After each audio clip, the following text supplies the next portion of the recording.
रहे थे भगवान की नींद खुल गई। श्री राम भगवान की नींद जैसे ही खुली है तो भगवान गए और रई जाकर के पकड़ करके खड़े हो गए।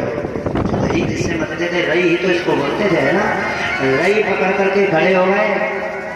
मैया ने पूछा कन्हैया क्या बात है। मैया मोह बड़ी तेजी से भूख लगी है। मैया ने कहा चला जाना सोई में मक्खन रखा है खा करके आराम से सो जाओ। फिर मैया रई चलाती है तो रई की घड़घड़ाहट में जो भजन की आवाज है वो दब जाती है, बंद हो जाती है।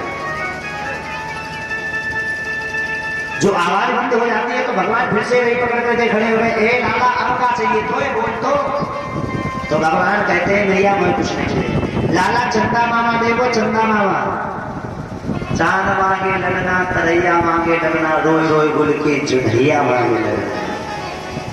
भगवान ने कहा भैया मैं चंदा मामा चाहिए। तो भैया एक थाली में जल भर करके रख देती है, उसमें चंद्रमा की आकृति बन करके आ जाती है। और जैसे ही भगवान उस चंद्रमा की आकृति को पकड़ने के लिए कोशिश करते हैं तो वो आकृति जो है गायब हो जाती है। बोले गोविंद भगवान की। भगवान कहते मैया तेरो तो चंदा मामा भी चलो रहो है। तो मैया ने कहा लाला बहू चाहिए बहू। अब हर बेटे की इच्छा होती है बहू आ जाए। तो भगवान कहते हाँ मैया मोए बहू चाहिए। बोले कैसी बहू चाहिए। मैया इतनी बड़ी बहू दे दो कि जिसको जेब में धर के मैं गाय चढ़ाने के लिए चला जाऊं। अरे मैया ने कहा की गुड़िया को मांग रहा है बहू वो कुछ नहीं मांग रहा है। मैया ने क्या किया एक गुड़िया ला करके इसको दे दी है। अब इसने गुड़िया को पकड़ा कहा मेरे साथ में गाय चराने के लिए चलोगी। और गुड़िया क्या बोले तो पहले तो भगवान ने उसके बाल पकड़ के मरोड़ के फेंके हैं, फिर भुजा तोड़ी है, फिर उसको तोड़ ताड़ करके खिलौना इकट्ठा करके रख दिया। मैया तेरी पता नहीं बहू कैसी है। ये तो इससे कहो कि गाय चराने के लिए चलोगी तो ये तो बोलती नहीं, ऐसी भी कोई बहू होती है। प्यारे आज क्या हुआ। फिर मैया कहती भगवान से कन्हैया तुम थोड़ी देर अब रो दीजिए, हंस रहे हो बहुत देर से। दो थप्पड़ मारे एक इधर से किया एक इधर से किया। भगवान रोने लगे। अब रोने लगे हैं तो थोड़ी देर बाद भगवान आकर के फिर बैठ गए और मैया से कहते हैं रई पकड़ करके कि मैया अब तो हम रो भी चुके हैं। मैया ही परेशान इसको मनाए कैसे। बालक वानर एक समान भगवान की लीला अपरंपार है। एक दिन मैया भगवान को गोद में खिला रही थी। एक गैस पे दूध रखा था तो दूध उफल रहा था। तो मैया से भगवान ने पूछा मैया तो दूध प्यारो है तो पूत प्यारो है। मैया ने कहा नारी की भी कोई पूछने वाली बात है।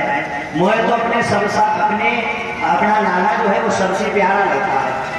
तो भगवान ने धीरे से उंगली उठा दी। दूध जो उबल रहा था वो उफलने लगा।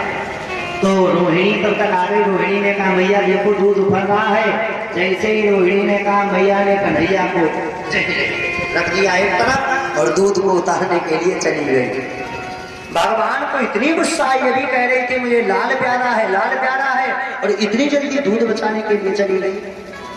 भगवान मैया के पुराने खजाने में प्रवेश कर गए और वहां प्रवेश करके भगवान ने सासू माता के हाथ की जितनी मटकियां थी सबरी मटकियां फोड़ करके रख दी। जा लो पहले तो बाहर मटकी फोड़ने जाते आज घरे में दौड़ दशा करके रख दिया है। मैया ने देखा फूटने की आवाज कहां से आ रही है। मैया ने जैसे ही देखा जाकर के कच्छ में राम राम दही बिखरा हुआ है, मक्खन बिखरा हुआ है।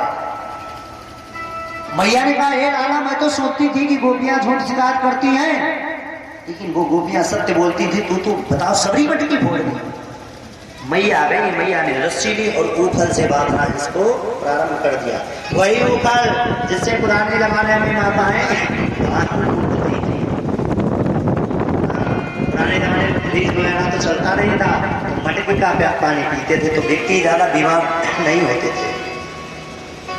और आजकल फ्रिज का पानी पी करके बाहर का बेफजूल खा करके देखो कैसी दशा हो जाती है।